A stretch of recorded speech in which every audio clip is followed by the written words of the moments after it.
Almusal na mga kalakbay, good morning. Kain tayo. Almusal. Yung ulam ko, ito lang oh.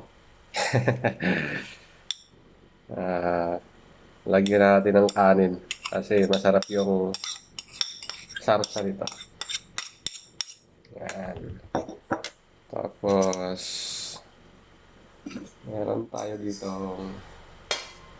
favorite ng Pinoy yan pagka almusal. Ay, tuyo na lang. Walang alam tayong tuyo. Kain na kasi may pasok na pala ngayon.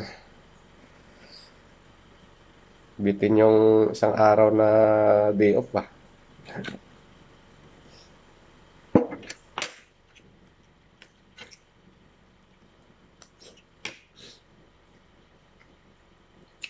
Tapos siyempre kakapihan natin yan.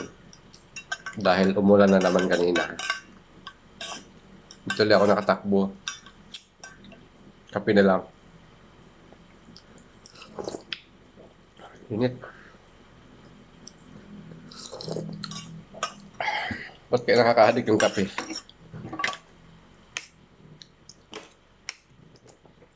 Kain, kain.